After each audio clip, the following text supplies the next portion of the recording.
Cricbuzz Chatter at the end of day 4 once again. Men in Black. But yeah, it's still the cool color. It was the cool color when I was in college and he wasn't born. It's still the cool color. But we're learning something new about this series every day. Every single day, we're learning something new. And we're learning that you're allowed to have Cricbuzz Chatter after day 4. Because you never needed to. I absolutely never needed to all along. And guess what? We are going to have Cricbuzz Chatter after day 5 too. Because this test match has just gone along 19 wickets only. One of which was a batter who was run out without facing a ball.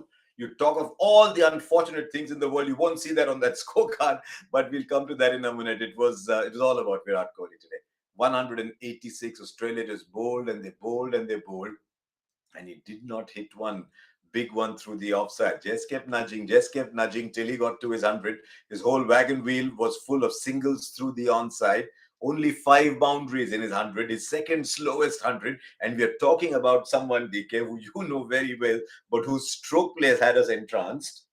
But this was not about the wow Kohli stroke play. This was a different Virat. This was about what was happening between the years. It's hard for us to see, but that's what makes this man really special.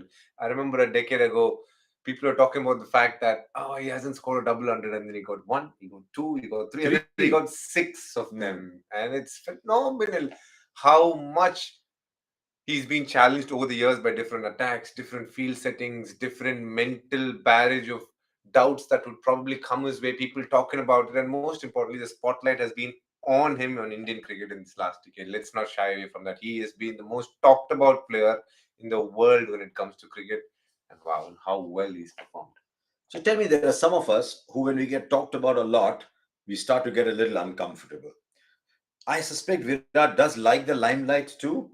He enjoys being in the thick of it all, but I'm not sure he would have enjoyed this constant refrain of him not having got 100 for 3 years and not having got a 50, and alongside him all his contemporaries just starting to move on to that. Is something he would have looked at, because there was a time when he was riding tall above all his contemporaries, and then Joe Root started to get hundreds. Kane Williamson got a few. Joe Root is in a different purple patch from 16 to 29. Steve Smith went from 26 to 30. Even Babar Azam started to climb. At one point, Babar Azam put out a tweet saying, "Don't worry, this too shall pass." Hopefully, this will be the change. He's back. I mean, don't forget, this was number 28 in Tests. He's got 75 hundreds. And I think sometimes you must just let that slip gently off your tongue. 75 international hundreds. And you take that list of people who have scored 70 plus hundreds: Jack Callis, Kumar Sangakkara, Ricky Ponting, and just the one person above him, Sachin Tendulkar. And the beauty about Virat Kohli is he's got it in 552 innings. And the next, Sachin has played above 700 innings to get his 100. But the one below him, the Ricky Ponting, Sangakkara, and we're talking about greatness in the game over a period of at least 30, 40 years. He's head and shoulders above his next peer there as well. It's unbelievable, his record. And, we have to understand the nature of this beast when it comes to cricket. I think the fans make the sport, but the fans have wanted performances from him, and he's been giving and giving and giving until the last 2 years happened. Post-COVID, yes, things were slightly on the slower side, and then he gave them a T20 100. They said, "Where is the ODI 100?" He gave them a ODI 100. Then they said, "Come on now, where is the Test 100?" He gave them today. He gave it to them today in Ahmedabad, of all the places. 75th anniversary of India-Australia, and he had to make it happen. 186. I mean, I was looking down that list. There's some. Everyone's got favorite hundreds. Virat Kohli versus Australia is the kind of love story. Tendulkar versus Australia was like that as well. Rahul Dravid versus England was like that. But to me, of all those, my favorite 100 was the one that came in Adelaide in 2014. But that was gone. That was 9 years ago. I think, DK, when you're talking Virat Kohli, you're talking now an international career that started 2009, playing for India. Almost we're getting into 14 years. When you play for 14 years, there hasn't been a single human being who hasn't gone through ups and downs. Even Callis started very slowly. I think Sangakkara, once he stopped wicket keeping, then I think he had a purple patch. But this is part of everyone's game. Having said that, it was slightly long. Absolutely. I think by his lofty standards that he had set, you can say that we had to wait for a long time. But let's not take cricket. Let's take any sport over a period of time. We're talking about the Muhammad Ali's, the Mike Tysons, Tiger Woods. Roger Federer, Novak Djokovic, the greats of every sport, they have gone through a lull at Yes. different points of time. And that is the beauty of greatness, from where they go to a very dark place in trying to find what they need to next. But when they come back, and boy, they do come back, it is unbelievable what they go on to achieve after that. Just that T20, let's speak about Virat Kohli for a second. Thoughts about IPL not going exactly his way, post that the bilaterals exactly not unfolding. Yes, the 100 against Afghanistan, stroke fill. When that big game against Pakistan came in Melbourne, and you were very much part of it, you stood Yes. right there in flesh and blood. You know the goosebumps that Yes. happened. Just the way, Yes. even in that game, he started slowly. He was probably not at his best. Hardik Pandya provided some sixes for him at the right moment. But when the moment was there for him to take it, he took it with both hands and brought smiles to 1.4 billion I'm people. glad you said brought smiles. So when you catch up with him for RCB, please tell him one simple thing, which I think he's realized also now, that the world is for him. Sometimes I think he G's himself up by pretending the world is against him. Maybe that is his way of coming good. But that's a general philosophical discussion on Virat Kohli, the player. Let's come down to today's innings itself. The one thing, a couple of things struck me. Did not score a single boundary before lunch. Only five boundaries in his 100. Then he opened up after that. Was he almost in his determination to get those runs? Did he almost go too defensive at times? Or do you think he was always in control and he said, no, bowler's not going to get me out today? Harsha, so I think all sportsmen will agree to what I'm going to say. There is the zone that you get into, and his zone consisted of playing percentage cricket, and that would mean you set a field on the leg side, you're going to bolt me on the leg stump, I'm going to be patient. And that's what he did, because he didn't have any blemishes through that period. There wasn't one where he stepped out, No. looked to go inside the line, or stepped back and looked to cut. He constantly kept at it. I think in all aspects across life, you go through the zone when you're studying for an exam. There are moments when you just go through and you know you've done well. I think it was that moment he geared himself up for this test. A good batting pitch. He said, "Here is my opportunity. Unless I make a mistake, the chances of them getting me out is hard." At the start, Nathan Lyon troubled him. Only those four balls before tea. Yes. One outside edge, one inside edge went past him. But after that, yeah, I agree with you. He had set himself saying that there's an opportunity. Unless I make a mistake, nothing's going to happen, and I won't make it till the time I believe I am tired, which he was probably right at the end. But then, you could see he was a man on a mission. There were two partnerships. Two partners helped him along. One was K.S. Bharat and the other was Akshar Patel. But before we get there, at one moment that today I did not understand the game at all. That was a Jadeja dismissal. Because he played so well up to that point in complete control. Then he mishit one and then promptly hit that shot again. Yes, I think it was an opportunity that went begging for him. He'd be very disappointed with that shot because he values his bats. He values himself as a batsman a lot more. He values his wicket a lot more. And he'd be very disappointed with the shot he played. There is no doubt about it. K.S. Bharat. It's been a tough test match for him. Second or third ball, he slog sweeps for six. He likes playing that shot because I get the feeling that within him there is an aggressive batter against spin that is trying to come out. But I thought his best moment came when they went round the wicket and tried to attack him. And those pull shots that he played. There's a man on the boundary at square leg. And it didn't matter to him. He cleared him. Then he cleared fine leg. Then he played that cut shot, and he just came about. I was happy for him. You have to be. I think he's earned his stripes to be part of this Indian team. Played on three tough pitches, which didn't really help batting. Still found a good knock in Delhi in the second innings. Let's not forget that. Played another good 20 in Indo, but let's put that aside. I think he played really well today. The good thing about him was a lot of the times throughout his inning, he was looking for runs. He was very emotional and nervous at the start. He got better as the game progressed. Yes. That one over from Cameron Green just let him, lose. He felt like from 20 he's gone to 40. Here I am somewhere. I've got some runs. Yeah. And then you always felt, at least let's put it that. I personally always felt his defense with his hard hands. The chance at bat pad was always on the cards because of the amount he stretches. He has a very big front foot stride, and hence he goes really deep to try and defend. And that would mean your weight is slightly on the back. And if the ball does a little more than what you expect, you always have that chance of LBW or caught at short leg, and that's what happens. Some of us have a very wonderful descriptive way of saying things. How far ahead did K.S. Bharat go in his front foot stride? Did you hear what DK just said? He because in his mind, as the foot was going forward, So was the it went forward. I picked it up because I think it's a very South Indian thing. I think we are also like that. Yeah, maybe. So our vocabulary is very descriptive. But then I thought Akshar Patel batted fantastic again. Did not put a foot wrong. And when he gave himself the freedom, I think that India got to a stage where they realized now we cannot lose this game.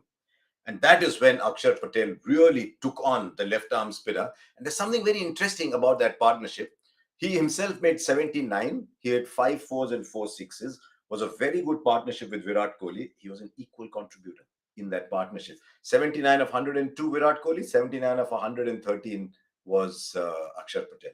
That's fabulous, isn't it? Yeah. It tells you the kind of knock Virat Kohli has played, because you got the feeling Akshar Patel really batted with a lot of tempo and gust towards the second half of his inning, when he knew that Indian team needed those quick runs, played some lovely hits, tested all the fielders, not fielders, fans in the stands and their catching abilities. Some caught, some didn't. But to be honest, I thought for me, he's been the best batter this series, Akshar Patel, purely because of his ability and confidence to play spin and to defend spin. He for me, without a shadow of doubt, has been India's best batter in this Border Gavaskar Trophy. I mean, till some of those catches were taken, today we had a peculiar situation where more catches were taken in the stands than on the ground.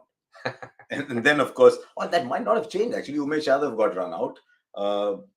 Akshar got bowled. Yes.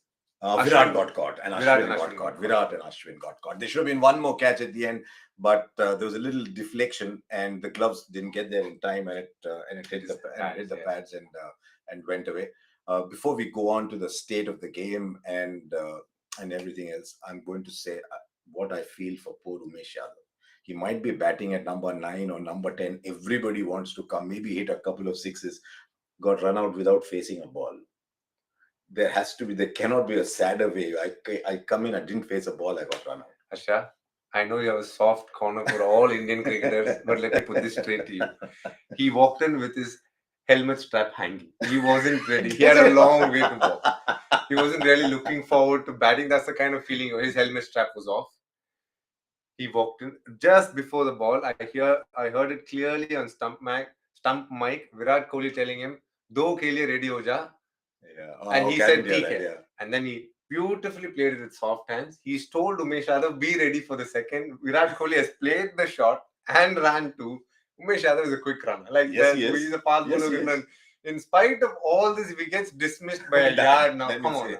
This is international cricket here. I will accept your point, because I did not hear the stump mic thing. I wasn't on air at the time. But the shot was very clearly played for 2, because Virat Kohli had played it slowly enough to be able to be able to come back. Virat Kohli told him before the ball, "Do ke liye ready ho ja." I mean, come on. Now after this, if you had been there, you would have been running for your life, saying there's 2 here in this ball. Now, and it wasn't Ashwin bowling. You could have taken a head start if you wanted. Yes, true. Very interesting. If you look at the partnerships today, the first 6, all 50 plus partnerships, some in fact even bigger. It's only happened thrice in the history of the game that the top 6 have each contributed 50 plus. I think Pakistan might have done it once. I think Australia or England might have done it once. But look at those partnerships: 74, 113, 58, 64, 84, 162. And actually, I thought when Ashwin came into bat, given the nature of the surface and his batting skills, we might have got another. But I think by then they were looking to get a move on. And so it's not Ashwin's strongest suit to go over mid-wicket. But that's the way it is. But I'll tell you who you have to feel sad for, Harsha, today. Shreyas Iyer. It was a beautiful batting pitch, and his back has come back to trouble him again. We feel for him. I genuinely wish he gets okay, and I'm sure he will be. But now this, as a batter, is the kind of pitch you want to be batting on. Right, so those were my questions. Let's see if we normally take one question from you as well every day in Cricbuzz Chatter, and we've got one for you too, which is Sumit Nagotkar is saying, one thing that has remained constant through the tough times has been his fitness. It was visible in his knock. What does it take to achieve this level of fitness? You're 3 years older than him? 4 years older than him? 3-4 years? 3 years, I think. You can, whatever, you're older than him. And you have maintained a wonderful level of fitness yourself. So what does it take as you go past a certain age to maintain that level of fitness? Number 1, and the first word that I'll put, the adjective discipline. So I have no chance. Okay, go on. But You are we're talking 30 something. No, no, no, don't go on. I thought you're about to comment on my age. So don't go on. Tell me about 30 something. Asha, you have to understand, you're very disciplined in your field of work. Fitness isn't the paramount need for you. Okay. But for cricketers, it's discipline. Hmm. Second thing, fitness is not about just and only hitting the gym or running. It's a lifestyle. So what you put into your mouth is as important as the amount of workouts and running you do. And that is where Virat Kohli is brilliant. He was a foodie. He used to enjoy all sorts of fatty foods, sweets, just like all of us. But he's put a massive cut on all of that so that he can become the cricketer he wants to be. And that's the sacrifice you need to make. Have a look at the bigger picture and say, if this is what I want to be in 5 years' time and 10 years' time, I need to cut down on certain things in my life that I'm doing right now. And that's the decision he's taken. And you can see the results have followed. One way of finding that out is how long are you batting and how your body is allowing you to bat that long. But I think it is in the two that he takes when he is in his 70s, 80s on a hot day, which is not easy. He's still running a lot of twos, a lot of threes. Now, take a look at today's innings once again. When he got to 100, there were only 5 boundaries. Overall, in his innings of 169, only 60 runs have come from boundaries. We're not even counting the runs of his partner that he has run. On a very hot day, he's run all those runs. So, you may have all your thoughts on Virat Kohli. Some people love him to death, some people love him a little less or whatever, but nobody can deny that the transformation of Virat Kohli from the chubby West Delhi boy to this wonderful, sculpted, extremely fit person is a story of fantastic Also, Asha, it's determination. also a great case of not giving up, because when he's had his bad run, things not going his way, the one thing he consistently kept doing is training and eating well, training and eating well. So there are so many moments during that time when his mind could have said, it's okay, do something that probably you've liked before, stay happy. But he's given up on that, sacrificed on that, hoping that there will be one day when that will come to use. And these are the kind of days when he's batting on 130, 140, he needs to take that quick single. Yes, Umesh Yadav didn't help him today, but on most other days, he's been running those quick twos and threes, and that invisible work that you put when no one is watching and you believe, what's the point doing it? These are the days that comes to fruition. No chocolate also. No. Is it worth it if you don't have chocolate? If you're Virat Kohli, it's worth it. For Harsha Bhogle, it's definitely No, not no. worth it. Eat, enjoy, Harsha, Then live what? your life from Live here. life, eat dark chocolate. It's one of the great joys in life. But while on fitness, I'm just wondering, you do a lot of weights, gym work as well. Do some youngsters almost overdo it sometimes? Because there's a back issue with Shreyas Iyer that's come back now. Hopefully, it's not as bad. We don't know, first of all, how bad it is. But do you think that it's the weights that people are doing that are playing on their body, or this could happen in wear and tear of a general sportsman's life? It could be various things, Harsha. Just need not be bad gym work, because I feel he's been training under the watchful eyes for trainers from NCA, from the Indian team trainer, so on this side. So if you tell me to believe that because he's doing weight training, he's getting that. No, I'm just asking. No. If you're telling me that, I would say no. I would say I think it's the his sleep patterns over a period of time. Is that part of his body a little weaker than other parts of his body? Because if your back is giving in because of something, it could be because it's compensating for some other part that's not working in your body and working even harder. Is that the reason? Or just the fact that he's been traveling, playing consistently, and it's just the wear and tear, and his body, some people's body is not ready to go through the same gruel as others. Differs from person to person. Strength training is only aiding you and helping you become stronger. If it is stopping you and hampering you and causing you pain, by now he would have known. So I would be very surprised if that's the reason. Okay, before we end the discussion on today's play, hotspot.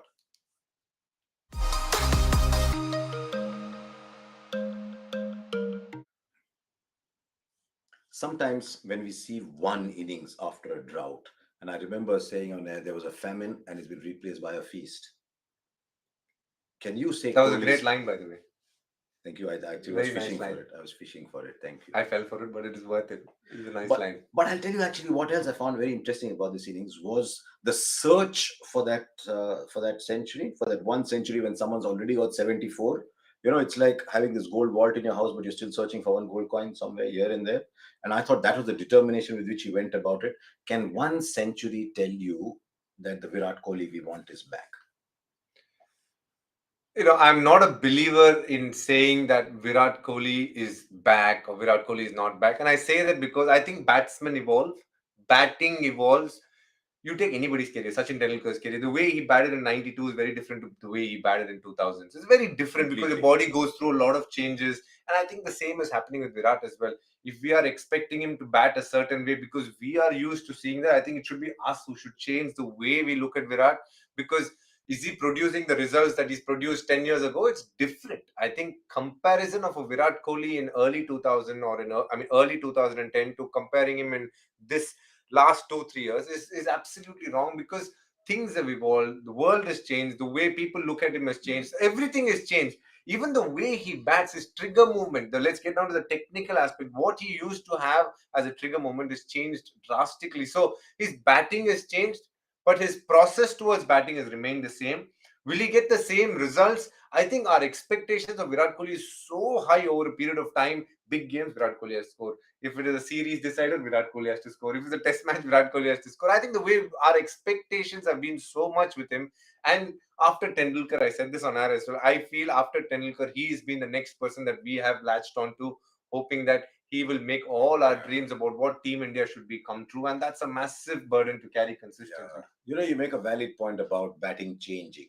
For a lot of you who are, say, about 30 at the moment, Tendulkar's batting underwent a huge change from the turn of the century. Maybe 2003 was one defining time. The Tendulkar you saw thereafter was very different from the amazing destroyer that we used to see before. So if you're actually 27, 28, you've not seen the great Tendulkar destroyer morph into this technically superb run accumulator, run machine, because by then that is what his body was allowing him to do. And he respected his body and realized that was the means to his longevity. Batting techniques change, bowling techniques change. You look at Kapil Dev bowling in 1978, 79. You see Kapil Dev bowling in 1990. You see Anil Kumble at the start of his career, see his bowling action, and see this wonderful, beautiful action that evolved towards the end of his career. So things keep changing. Talking of bowling, could Australia have done anything different at all? So little of Mitch Stark. Would you have had him bowl a little bit more, create those footmarks? When I asked him before start of play today why he was going over around the wicket more than over, he was talking about trying to look for reverse swing. Could Australia have done anything different? The only question is, see, we discussed this yesterday. Interestingly, we discussed the fact that Mitchell Stark bowled a little too much yesterday. He bowled like 5 spells in a day, which is a lot for a fast bowler. He's a terribly fast bowler. He's also coming back from an injury. So, and it's hot. So I think today was one of those days when I think the captain knew that not the day to push him. So, he bowled the first over, and then there was a massive break before he came on. I think it was 40 overs before he came on. So that tells you, as a person who's watching it, that he doesn't want to push his premier bowler in terms of body, because he knows there's a lot more lined up for him. And also, subconsciously, Steven Smith knew that there wasn't too much of an impact that Mitchell Stark could give, if you're being honest. That is a fact. You can't run away from that. For me, what was very good about Australia's bowling is Nathan Lyon, outstanding. Also, Todd Murphy, I think he bowled really well. He has, among the two young spinners, must say Todd Murphy is the more impressive one. He gave a lot of control, bowl to the fields that Steven Smith's set. And now let's go back to what we spoke yesterday. Matthew Kuhneman wasn't trusted as much as Steven Smith. I think we got the answer today, because when he bowled, control was missing. There was a lot of singles being taken with a lot of ease. And that's one thing Steven Smith didn't want to happen. And now you understand why. He knows his bowler. He's played him in the nets. He's seen him. And he feels, no, I don't want to give him because I might lose control. And that's why he gave a lot more overs today, because there's a lot less to lose today.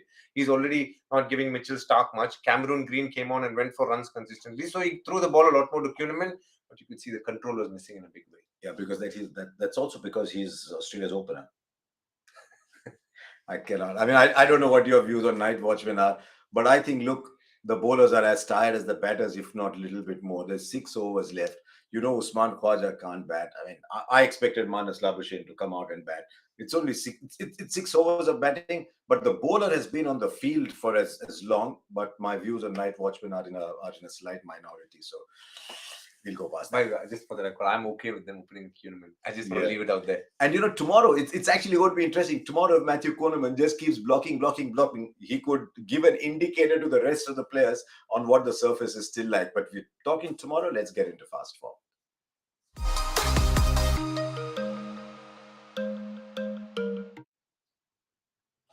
I think the lead is not as much as India wanted it to be. India would have liked to be batting at close. And I think if Shreyas Iyer was around, that was entirely possible. And I think India would have liked, ideally, in an ideal setup, declare about an hour into play, maybe the lead of 160, 170, 85, 75 overs left. But now there's 90 overs to bowl tomorrow. What do you see the day like? Draw. Hmm. You might not like what I'm saying. No. I feel it's going to be a draw. How does it matter whether I like it or not? Because I always give a lot of importance to what you're feeling about me. No. It would seem. All I will say is, if India win this game, then we would have seen some very strange batting from Australia.